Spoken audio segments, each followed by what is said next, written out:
Hello everyone, कैसे हैं आप सभी। एग्जाम में आप सभी का स्वागत है। मैं अवनीश। और थोड़ा सा वीडियो का दिक्कत हो रहा था कि इसमें बार बार मेरा स्लो मोशन में डांस आ रहा था, तो उसकी वजह से क्या होगा कि मैं स्लो मोशन डांस करना नहीं चाहता हूं, मैं फास्ट मोड में डांस करना चाहता हूं। तो उसकी वजह से अब क्या होगा कि रिकॉर्डेड क्लास आपको मिलेगी। और ये क्वेश्चन मैं आपको करवा चुका हूं फर्स्ट क्लास के अंदर। The modulus of elasticity of the high tensile steel की मैं बात करता हूं तो वो आपकी इक्वल होती है माइल्ड स्टील बार के। क्यों क्यों क्यों? क्योंकि क्या होता है, जो ये मॉडुलस ऑफ इलास्टिसिटी होती है इसकी वैल्यू फिक्स होती है 2 × 10⁵ न्यूटन पर एम स्क्वायर। चाहे आप टेंसाइल की बात करो, हाई टेंसाइल स्टील की बात करो, चाहे आप माइल्ड स्टील की बात करो, दोनों में बातें ये सेम होगी। ओके, दूसरा हम बात करेंगे क्वेश्चन नंबर, इसका आंसर हो जाएगा बी। सेकंड क्वेश्चन में चलते हैं। सेकंड क्वेश्चन में आपको बोला था कि यदि आप high yield stress of ordinary mild steel bar को यूज करेंगे after twisting to a pitch of about 9 to 12 diameter, तो उसमें क्या होती है, जो आपकी स्ट्रेस होती है वो 50 से 60% के बीच बढ़ जाती है। क्या बढ़ेगी? आपकी 50 से 60% के बीच आपकी बढ़ जाएगी, तो increase the by about the 50%। And A is answer for this question. चलते हैं नेक्स्ट पे। आवाज तो आ रही है ना sir? Okay. Consider following statement considering both the working stress design and the ultimate strength design of the reinforced concrete. ये बोल रहा है आपका कि आप क्या करो, ये दो स्टेटमेंट आपको दिए हुए हैं, ठीक है बाबूआ।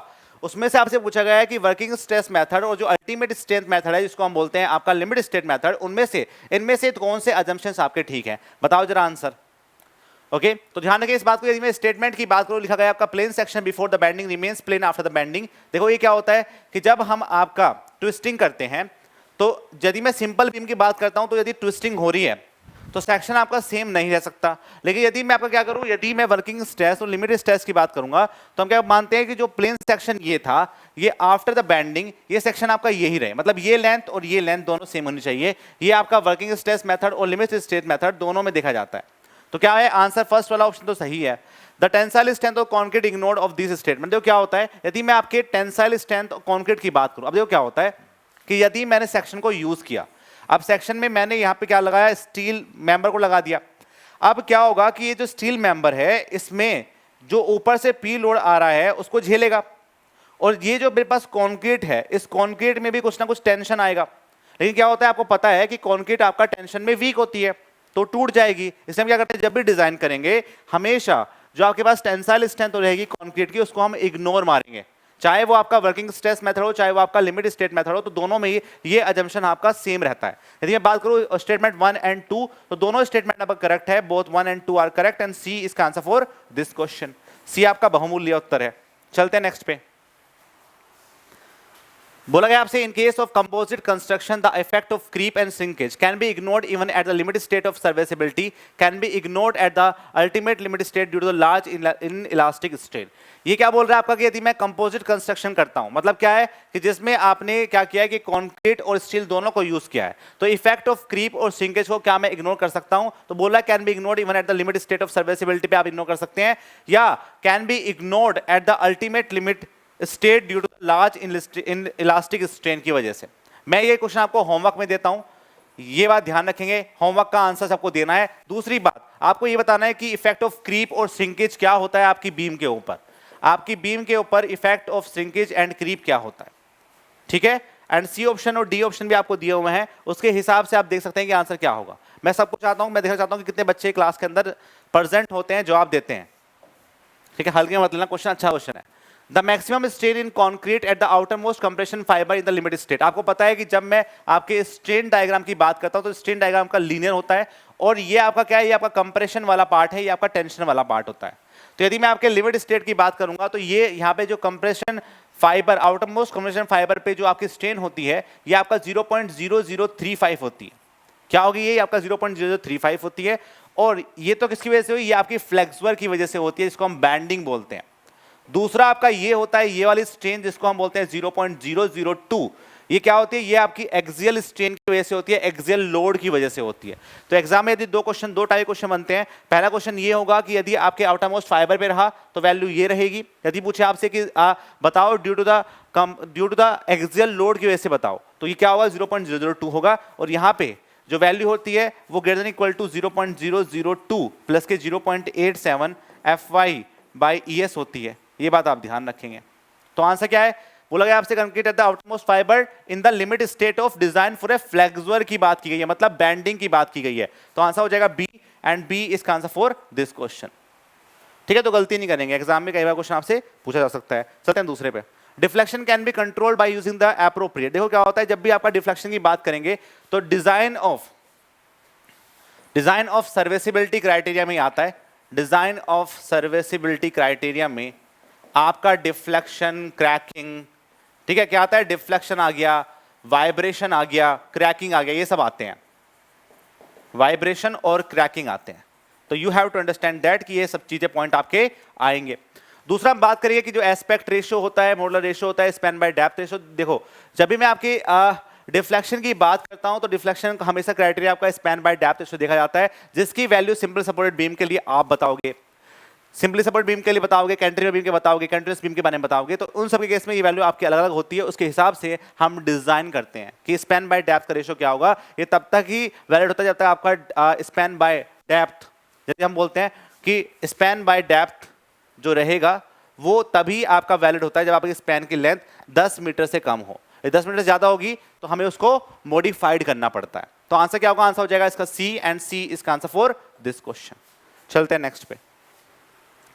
बोलिए, the final deflection due to the all including the effect. देखो फर्स्ट चैप्टर है, इसमें बहुत ज्यादा रिकमेंडेशन है, एग्जाम में पूछ जाएंगे रिकमेंडेशन, तो प्लीज रट के जाना क्वेश्चंस। ये जितने भी आपके ए के एग्जाम होते हैं, जे के एग्जाम होते हैं स्टेट लेवल पे, वहां पे ये चीजें बहुत भर के पूछ जा रही है। तो इस सीरीज को बिल्कुल अच्छे से स्टार्ट करेंगे। बस आपको इस वाली जो सीरीज है उसको शेयर करना है, ज्यादा से ज्यादा लोगों तक पहुंचने चाहिए हम, ठीक है। बस ये आपसे उम्मीद है हमें, बस यही चाहते हैं हम, और कुछ नहीं चाहते हैं आपसे।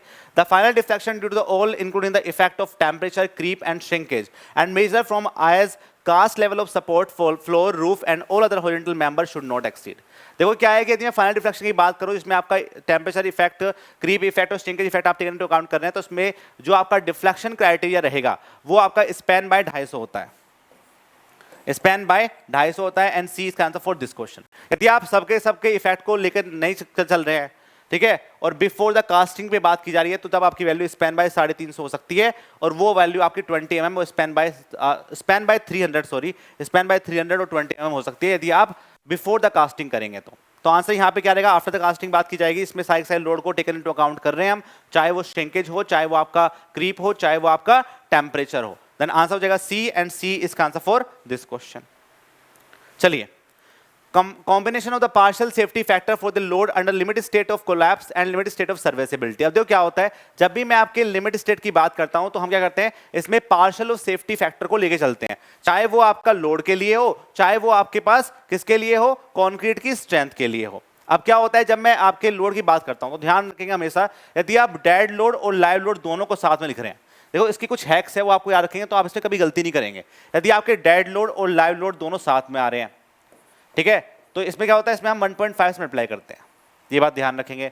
दूसरा कि यदि मैं आपके पास बात करूं कि यदि आपका डेड लोड और लाइव लोड अलग अलग आ रहा है, तब भी क्या करेंगे, तब भी आप 1.5 से मल्टीप्लाई करेंगे। यदि डेड लोड, लाइव लोड और विंड लोड और अर्थक्वेक लोड में से जो ज्यादा होता है उसको टेकन इनटू अकाउंट करते हैं, क्योंकि दोनों की वैल्यू, दोनों का जो फीचर्स होते हैं वो सेम करता है, कि जो आपका विंड है वो भी आपके अर्थक्वेक प्रोवाइड कर सकता है। तो अर्थक्वेक और विंड लोड दोनों में से जो वैल्यू बड़ी होगी उसको टेकन इनटू अकाउंट किया जाएगा। यदि आप तीनों साथ लेके चल रहे हैं तो 1.2 होगा। ऐसा ऑप्शन ढूंढ लीजिए, इसमें ऐसे टेकन इनटू अकाउंट हो रहे हैं। ये सब क्या है, ये सब आपके पास लिमिट स्टेट ऑफ कोलैप्स के क्राइटेरिया है। यदि आपने इनको सही कर दिया तो और ऑप्शन आपके सही हो जाएंगे। देखो इसमें, देखो जरा इसमें क्या किया इसने, 1.5 dead load, live load, 1.5 dead load और विंड लोड। तो मैंने आपको बताया था कि यदि आपको 1.5 की बात करनी पड़ेगी तो हो सकता है कि ये वाला ऑप्शन आपका सही हो जाए। फिर बोल रहा है कि 1.2 of dead load plus live load and dead load plus 0.8 load, तो हो सकता है कि फर्स्ट ऑप्शन हो। सेकंड ऑप्शन की बात करता हूं मैं। सेकंड ऑप्शन में देखो, यहां पे सारे ऑप्शन सेम से लग रहे हैं मुझे तो। अच्छा, दो ही ऑप्शन दिखाए हैं इसने। यहाँ पे देखो 1.5 डेड लोड प्लस के live load, 1.5 dead load plus के विंड लोड, और 1.2 टाइम्स, यदि तीनों लोड आ रहे हैं आपके तो 1.2 टाइम्स हो गया। और यदि मैं बात करूंगा, ये दोनों क्राइटेरिया हैं, ये क्राइटेरिया आपको दिख रहा होगा यहाँ पे, और ये क्राइटेरिया आपको दिख रहा होगा, ये क्राइटेरिया आपके सर्विसिबिलिटी क्राइटेरिया है। क्या है, सर्विसिबिलिटी क्राइटेरिया है। And 1.1 equals to dead load plus के live load and dead load plus के 0.8 लोड, तो आंसर हो जाएगा सी, एंड सी इसका आंसर फॉर दिस क्वेश्चन। मतलब क्या है कि जब हम आपके डेड लोड, लाइव लोड और विंड लोड की बात करते हैं तो इसमें सर्विसिबिलिटी क्राइटेरिया में विंड लोड की वैल्यू 0.81 से कम होकर 0.8 हो जाती है। तो ये बात ध्यान रखेंगे, एंड सी इसका आंसर फॉर दिस क्वेश्चन। चलते हैं नेक्स्ट पे। As per the IS 456/1978 the ratio of the stress in concrete to its characteristic strength. यदि मैं पूछूं आपसे कि देखो जो आपका ये डायग्राम बनता है इसमें ये वाला पोर्शन आपका होता है पैराबोलिक, ये पोर्शन आपका होता है लीनियर, और इसमें जो स्ट्रेस ऐड करती है वो स्ट्रेस आपकी ऐड करेगी जिसको हम C1 बोलते हैं, वो 0.447 FC के ऐड करती है। क्वेश्चन में आपसे पूछा गया है कि the ratio of the stress in concrete to the characteristic strength. तो यदि मैं स्ट्रेस की बात करूंगा कि मेंबर में, यदि मैं बीम मेंबर की बात कर रहा हूं तो उसमें क्या स्ट्रेस ऐड करेगी 0.447 FC के, और दूसरा यदि मैं स्ट्रेस की बात करूंगा तो वो कितना होगा, वो आपका FC के होगा। तो यदि आप इसको काटेंगे तो आंसर हो जाएगा C, एंड C इज का आंसर फॉर दिस क्वेश्चन। चलते हैं नेक्स्ट पे। The limit state design of the reinforce concrete deflection is computed by using. बोल रहा है आपसे, मैं बता चुका हूं आपको पहले ही कि जब हम लिमिट स्टेट डिजाइन की बात करते हैं तो जब भी आपका डिफ्लेक्शन को कंप्यूट किया जाता है तो initial tangent modulus, secant modulus, tangent modulus और short term the long term value of the Young modulus. देखो जब भी हम डिफ्लेक्शन की बात करते हैं तो डिफ्लेक्शन केस में हमें EC, जिसको हम बोलते हैं modulus of elasticity of the concrete, बहुत बड़ा रोल प्ले करता है। Modulus of elasticity of concrete एक बड़ा रोल प्ले करता है, और यही वैल्यू आपके डिफ्लेक्शन में काम आती है। क्योंकि आपने देखा होगा जब आप लिखते हैं 5/384 WL⁴ EI लिखते हैं ना ऐसा, तो ये कब होता है, इसमें जो EI है वो E मॉडुलस इलास्टिसिटी पे काम करेगा। तो ये कैलकुलेट करने के लिए हमें पता होना चाहिए कि मेरा modulus elasticity of the concrete क्या है। अब इसमें भी क्या होता है, इसमें भी आपके दो टाइप होते हैं, एक को हम बोलते हैं शॉर्ट टर्म, एक को हम बोल देते हैं शॉर्ट टर्म, और एक को हम बोल देते हैं लॉन्ग टर्म। ठीक है, शॉर्ट टर्म में आपके पास क्या होगा, ये आपका EC = 5000 √FC होता है, और इसमें जो FC होती है वो आपकी कैरेक्टरिस्टिक स्ट्रेंथ होती है, जिसमें ECE आपका EC प्लस के 1 प्लस के थीटा होता है, जहां पे थीटा आपका क्रीप कोफिशिएंट होता है। दिस थीटा = क्रीप कोफिशिएंट, और ये थीटा की वैल्यू आपकी क्या होती है, 2.2 हो सकती है, 1.6 हो सकती है, 1.1 हो सकती है। That value is depend on the condition कि आपके पास क्या है, ये आपके 7 डेज के लिए, ये आपका 28 डेज के लिए, और ये आपका 1 ईयर के लिए। ठीक है, तो आपको दिख रहा होगा कि क्रीप कोफिशिएंट की वैल्यू टाइम के साथ साथ घटती है, स्टार्टिंग में सबसे ज्यादा होता है फिर आपका घटता जाता है वैल्यू। तो आंसर क्या होगा, D होगा, एंड D इज का आंसर फॉर दिस क्वेश्चन। आ रहा है मजे? रिकॉर्डेड क्लास है तो कोई टेंशन नहीं है यार, ऐसी कौन सी बात हो गई, आज नहीं हो रही है क्लास वो वाली जो आप सोच रहे हैं। The ratio of direct tensile strength to the modulus of rupture of the concrete. देखो यदि मैं डायरेक्ट टेंसाइल स्ट्रेंथ की बात करूंगा, इसको हम FCT बोलते हैं, divide by the modulus of rupture, इसको हम FCR बोलते हैं। इसकी वैल्यू 0.5 से लेके 0.6 के बीच में लाई करती है। तो ये आपको डायरेक्टली याद रखना है कि वैल्यू क्या होती है। FCR क्या होता है, FCR आपका 0.7 √FC के होता है। ठीक है, ये बात ध्यान रखें। यहाँ पे FC क्या है, आपकी कैरेक्टरिस्टिक स्ट्रेंथ है, आंसर हो जाएगा आपका क्या, आंसर यहाँ पे हो जाएगा आपका this value is 0.5, and B is का आंसर फॉर दिस क्वेश्चन।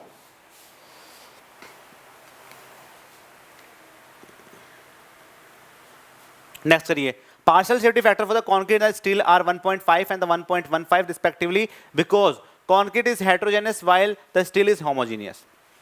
ये बोल रहा है आपका जो आप पार्शियल सेफ्टी फैक्टर को लेके चलते हैं वो आपके पास स्टील का भी होता है, कंक्रीट का होता है। स्टील का ज्यादा होता है, कंक्रीट का कम होता है।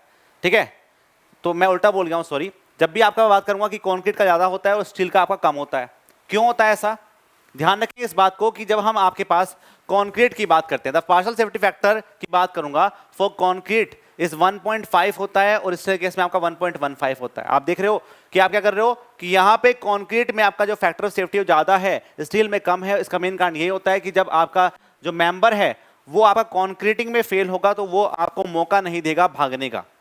लेकिन क्या होगा, यदि आपकी स्टील फेल होती है तो उसमें आपका डक्टाइल फेलियर होता है, तो फेल होने से पहले वो हमें बताएगा कि भैया खतरा है बबुआ यहाँ पे, तो भाग जाइए यहाँ से।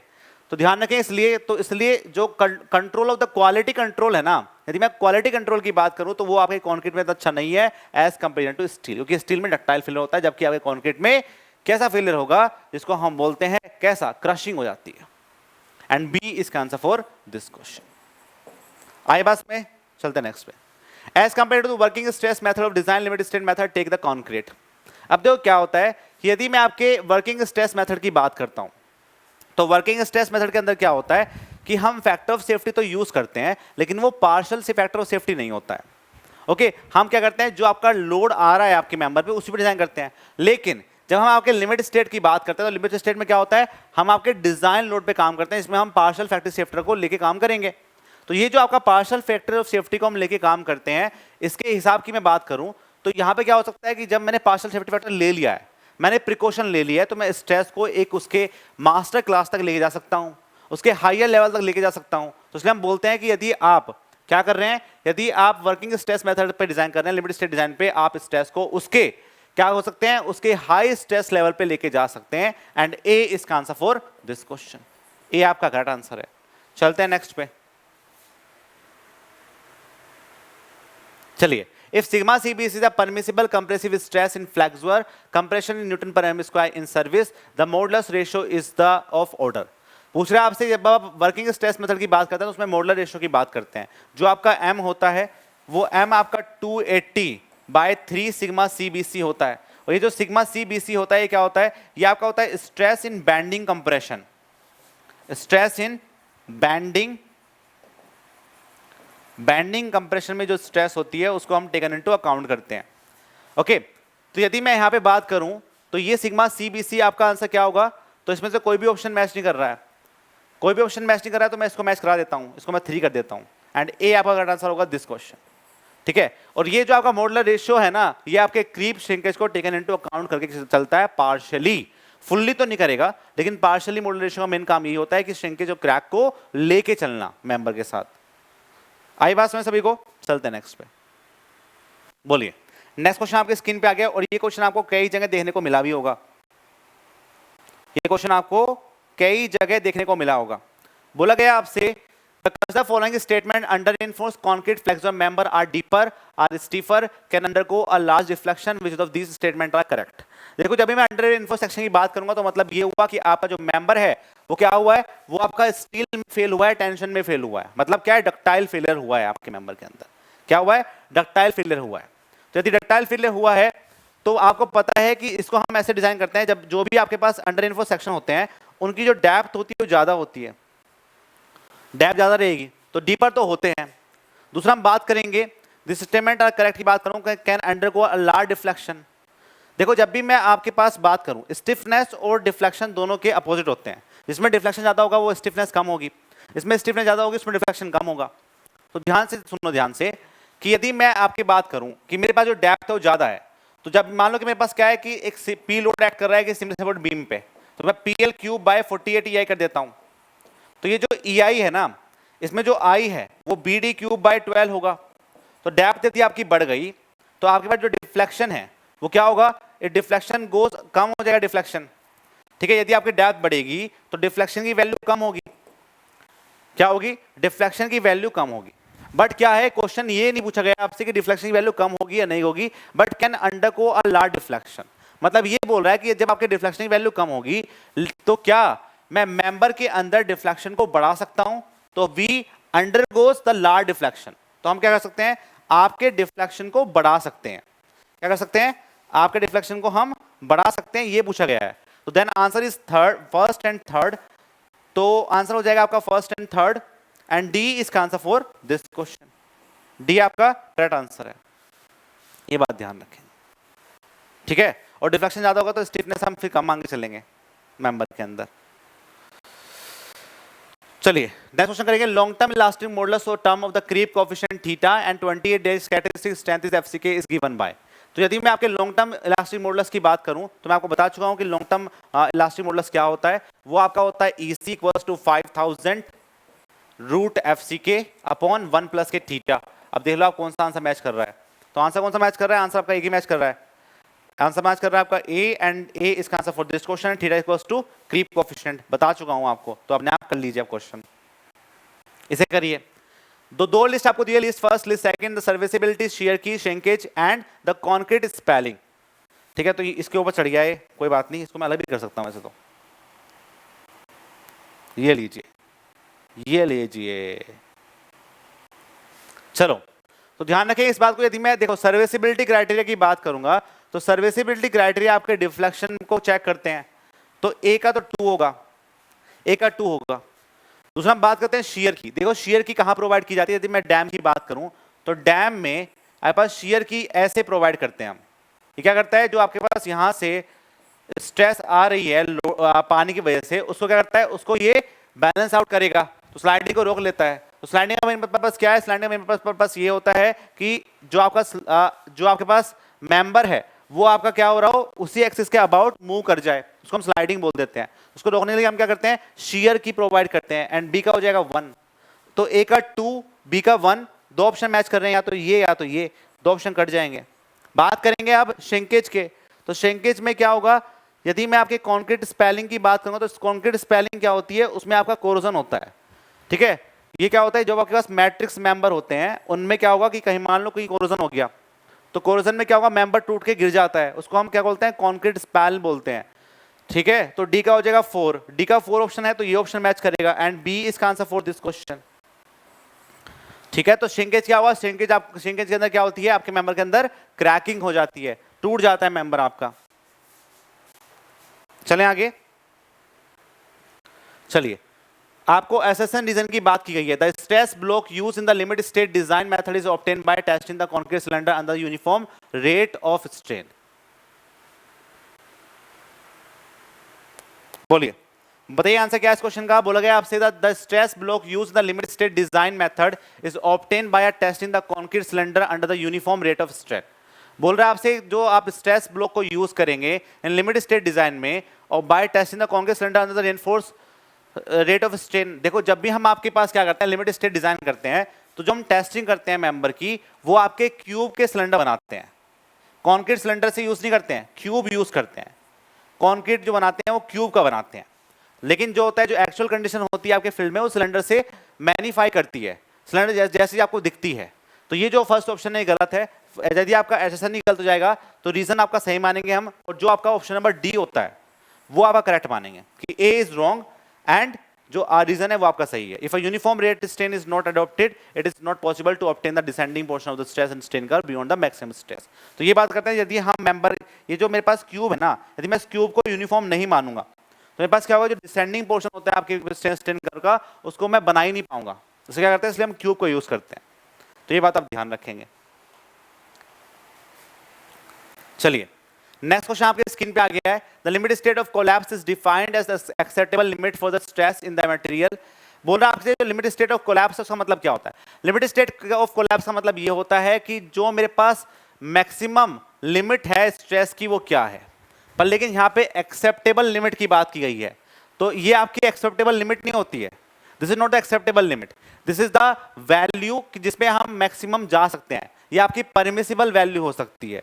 तो limit state is not the acceptable limit, तो फर्स्ट ऑप्शन गलत हो गया, क्योंकि परमिसिबल स्ट्रेस पे बात करता है, इसलिए हम पार्शियल ऑफ सेफ्टी फैक्टर की बात करते हैं। दूसरा, limit state method is once that ensure the adequate safety of structure against the collapse. हाँ जी सही बात है, तो फैक्टर ऑफ सेफ्टी की बात करते हैं। इन the limit state design method the actual stress developed at the collapse differ considerably from the theoretical value. ये बोल रहा है आपका कि जो आप लिमिट स्टेट डिजाइन की बात करते हैं उसमें जो आपके पास स्ट्रेस डेवलप होगी कोलैप्स पे, वो आपकी एक्चुअल फील्ड कंडीशन से अलग होगी। हाँ जी अलग होगी, क्यों होगी, जो हम आपके लिमिट स्टेट ऑफ कोलैप्स की बात करते हैं उसमें हम पार्शियल सेफ्टी फैक्टर की बात करते हैं कॉन्क्रीट और आपकी मेंबर में स्टील की। लेकिन क्या होता है कि फील्ड कंडीशन में ऐसा नहीं होगा, तो क्या होगी, जो आपने वैल्यू मानी है कोलैप्सिबिलिटी की, जिसमें आपने फैक्टर ऑफ सेफ्टी को अलग अलग कर दिया, तो हो सकता है कि ये जो वैल्यू होगी ये आपकी अलग अलग हो जाए। तो इसलिए हम बोलते हैं कि मेंबर की वैल्यू आपके फील्ड कंडीशन में थ्योरेटिकल वैल्यू और कोलैप्स में अलग अलग हो सकती है। तो 2 और 3 आपका करेक्ट है एंड आंसर हो जाएगा C, and C is answer for this question. ठीक है, चलते हैं नेक्स्ट पे। बोलिए, can the following statement elastic material, क्या इलास्टिक गिवन आर करेक्ट। किसके लिए पूछा है इलास्टिक मटेरियल, कॉन्क्रीट के लिए पूछा होगा, कॉन्क्रीट मेंबर। ध्यान रखें इस बात को, जब भी हम कॉन्क्रीट मटेरियल को डिजाइन करते हैं, मेंबर को डिजाइन करते हैं, तो उसको हम विस्को इलास्टिक मटेरियल नहीं मानते हैं ना, उसको विस्को प्लास्टिक मटेरियल मानते हैं। हमेशा क्या मानेंगे, हमेशा हम उसको इलास्टिक मटेरियल मानेंगे, ऐसी शेप नहीं मानते हम उसकी कि आपके पास क्या है, विस्को प्लास्टिक हो गया, ठीक है, या फिर आपका विस्को इलास्टिक हो गया, ऐसी मेंबर की स्ट्रक्चर नहीं मानेंगे। हम उसको हमेशा इलास्टिक मटेरियल की तरह ट्रीट करेंगे। क्या मानेंगे, हम उसको हमेशा इलास्टिसिटी उसमें परफॉर्म मानेंगे, तभी तो हम ये जो डायग्राम बनाते हैं स्ट्रेन का, ये बना पाते हैं उसके अंदर, नहीं तो हम ये डायग्राम ही नहीं बना पाएंगे। तो आंसर क्या हो जाएगा, फर्स्ट ऑप्शन ही करेक्ट है आपका, एंड डी इसका answer for this question, D आपका बहुमूल्य उत्तर है। चलते हैं नेक्स्ट पे, बोलिए what is the value of the flexural strength of the M20 concrete. आपको पता है जो फ्लेक्सुरल स्ट्रेंथ होती है इसको हम FCR बोलते हैं, वो आपका 0.7 रूट FC के होते हैं as per the IS 453 recommendation. तो ये 0.7 हो जाएगा और FCK की वैल्यू क्या है मेरे पास 25 है, तो ये आपका हो जाएगा 3.5 MPa। देन आंसर हो जाएगा बी, एंड बी इसका आंसर फॉर दिस क्वेश्चन। चलते हैं नेक्स्ट पे, क्वेश्चन 23 ध्यान से देखेंगे। बोला गया आपसे the characteristic strength of the M20 concrete आपको दी हुई है। तो ये जो M20 कहीं लिखा होता है उसका मतलब ये होता है कि M20 का मतलब ये है, ये AK47 नहीं है, ये M20 है। इसका मतलब ये होता है कि आपकी मिक्स कॉन्क्रीट की जो स्ट्रेंथ है 28 डेज की, वो आपकी क्या है 20 न्यूटन पर mm स्क्वायर है। ओके, बोला गया आपसे what the number of the cube having 28 days compressive strength greater than 20 MPa out of 100 cube. तो ये जो कैरेक्टरिस्टिक स्ट्रेंथ का मतलब ये होता है कि ओनली 28 डेज के अंदर आपके 5%, जो आपके 5% स्पेसिमेन होंगे वही फेल हो पाएंगे, और 95% जो आपके पास स्पेसिमेन होंगे वो आपके इस स्ट्रेंथ से बड़े होंगे, ठीक है, या पास कर जाएंगे इसको। तो यदि मैं बोलूं आपसे कि 20 MPa से ज़्यादा वैल्यू होगी तो 100 क्यूब तो मेरे पास है ही, तो 100 से मान लो कि आपके 5 फेल हो गए कैरेक्टरिस्टिक स्ट्रेंथ के हिसाब से, तो 95 आपके क्या रहेंगे, वैल्यू से बड़ी रहेगी, एंड बी इसका answer for this question, B आपका बहुमूल्य उत्तर है। चलिए, the following statement modulus of elasticity of the concrete. यदि मैं आपके बात करूं modulus of elasticity of the concrete की बात करूं तो वो किस पे डिपेंड करता है, वो आपके सीकेंड मॉडुलस पे डिपेंड करेगा या टेंजेंट मॉडुलस पे डिपेंड करेगा। या देखो टेंजेंट मॉडुलस होता क्या है, बेसिकली जो मेरे पास कर्व होता है ना, तो इस कर्व में क्या है कि मान लो ये कर्व आपका स्ट्रेट नहीं है, ये पता चल रहा है कि पीक कहाँ पे लाई कर रहा है, तो क्या करेंगे, इस पे टेंजेंट डालेंगे और इस पे टेंजेंट डालेंगे, जहाँ मीट करेगा वहाँ पे इसको डिजाइन कर लेते हैं, उसको हम टेंजेंट मॉडुलस बोलते हैं। लेकिन क्या होता है, जो modulus of elasticity of the concrete होती है वो आपकी क्या करेगी, वो आपके सीकेंड मॉडुलस पे डिपेंड करती है।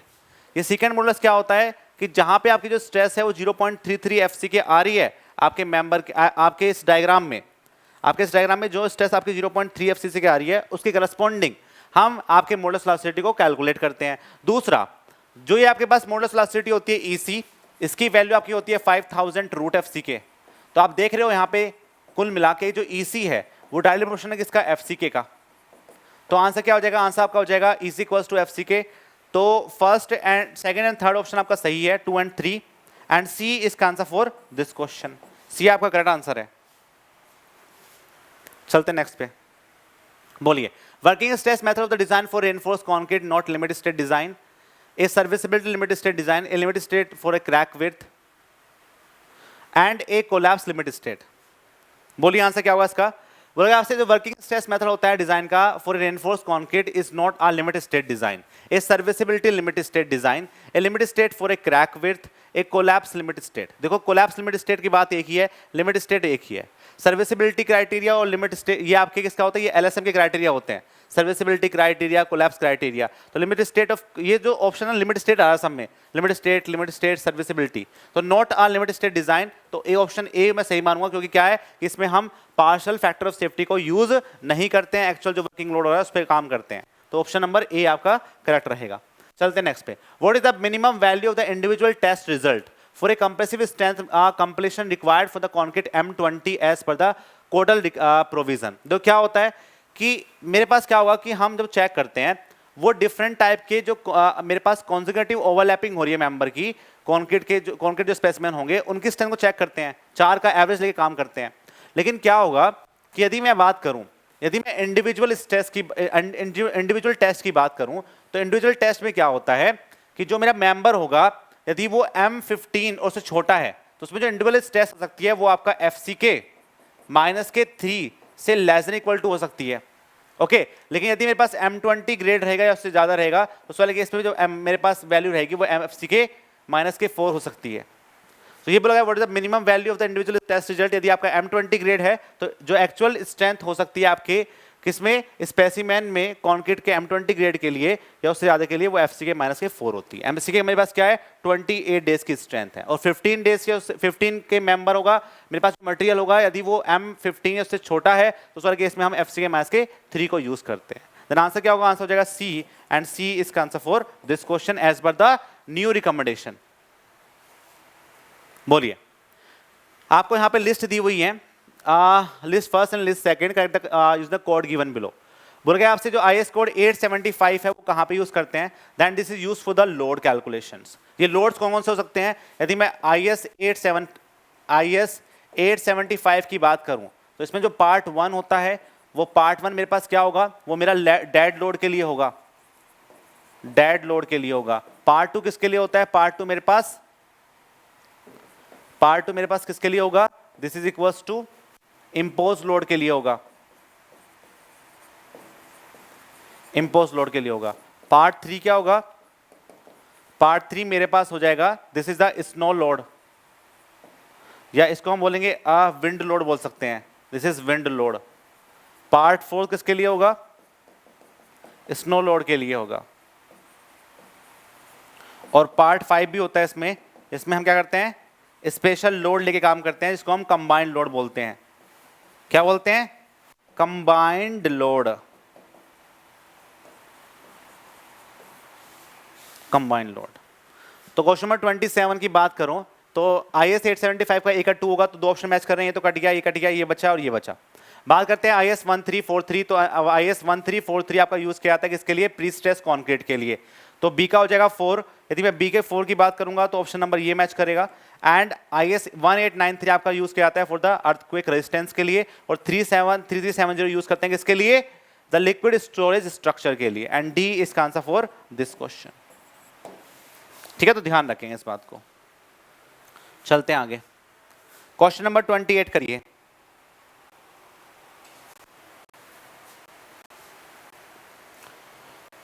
क्वेश्चन नंबर 28 करेंगे। मॉडुलर रेशियो आपको दिया हुआ है, मतलब आपको M दिया हुआ है, कितना 13।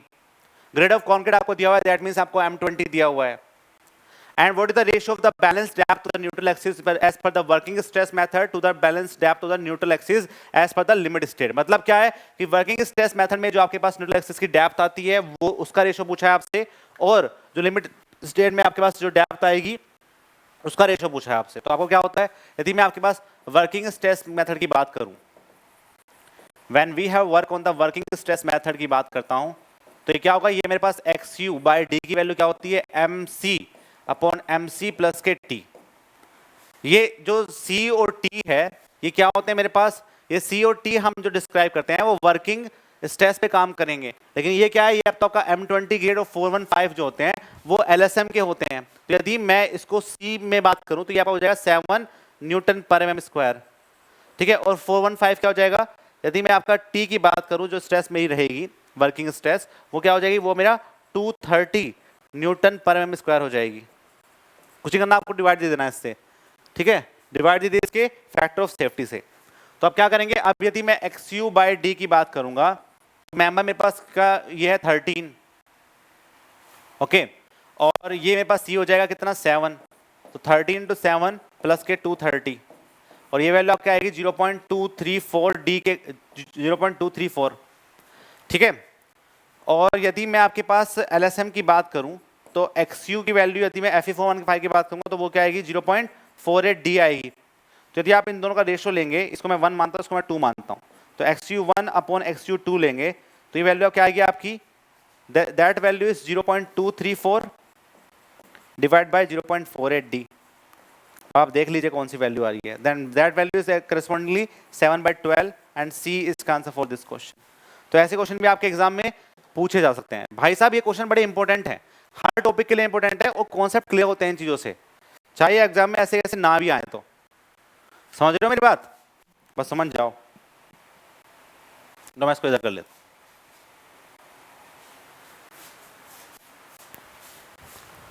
लो अब सही है।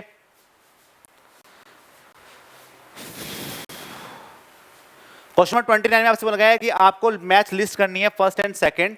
तो मूवमेंट एंड शेयर किस में होगा, फायर रेजिस्टेंस किस में क्राइटेरिया करेंगे, एंड स्लाइडिंग किस में करते हैं। तो मूवमेंट और शेयर जो हम निकालते हैं किसी भी मेंबर में, वो आपकी स्ट्रक्चर को एनालिसिस करते हैं। क्या करते हैं, आपके स्ट्रक्चर को एनालाइज करेंगे कि जो स्ट्रक्चर उसमें कितना लोड झेल सकता है। तो एक का तो थर्ड होना है, एक का थर्ड होना है, तो ऑप्शन 2 मैच करना है, ये गलत हो गया, ये गलत हो गया, तो ये बचा, ये बचा। दूसरा, फायर रेजिस्टेंस की बात करूंगा तो फायर रेजिस्टेंस में क्या होता है, यदि हम जो आपके मेंबर में क्लियर कवर प्रोवाइड करते हैं तो वो भी आपके फायर रेजिस्टेंस का क्राइटेरिया होता है।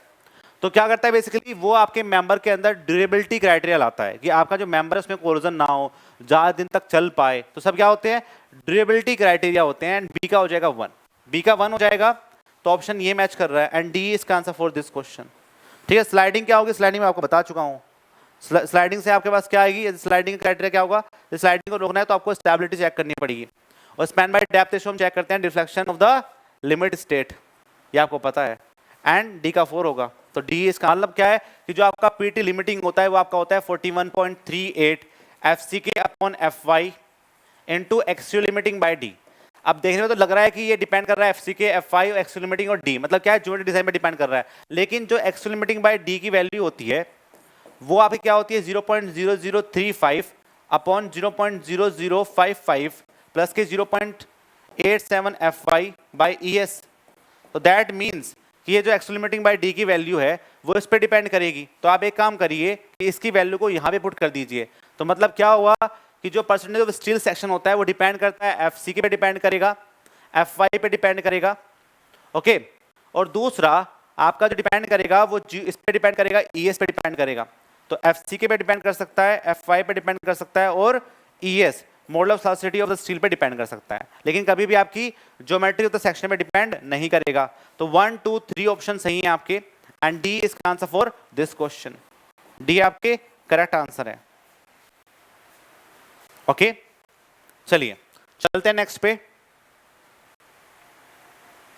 तो ये थे आपके आज ये थे आपके आज के क्वेश्चंस। और ऐसे ही कल हो सकता है कि आज आपको थोड़ा मजा ना आए क्लास के अंदर, क्योंकि आपके पास रिकॉर्डेड क्लास गई है। कल से हम क्लास को लाइव करेंगे और 50+ क्वेश्चन करने की कोशिश करेंगे क्लास के अंदर, ठीक है। क्योंकि ये बहुत इंपॉर्टेंट है। बच्चे मुझसे बहुत दिनों से बोल रहे थे सर ESC प्रीवियस से क्वेश्चन कराइए। तो ESC प्रीवियस के क्वेश्चन आपके रेगुलर रहेंगे। बस आपको ये काम करना है कि वीडियो पे आना है, क्लास में आना है, शेयर करना है वीडियो को ज़्यादा से ज़्यादा, इससे कि लोगों तक ये बात आपको जाए कि ESC प्रीवियस से क्वेश्चन कराए जा रहे हैं, ठीक है। इसकी वीडियो आपको मिल जाएगी टेलीग्राम ग्रुप एग्जाम टैग पे। तब तक के लिए नमस्कार, बाय बाय, जय हिंद, जय भारत।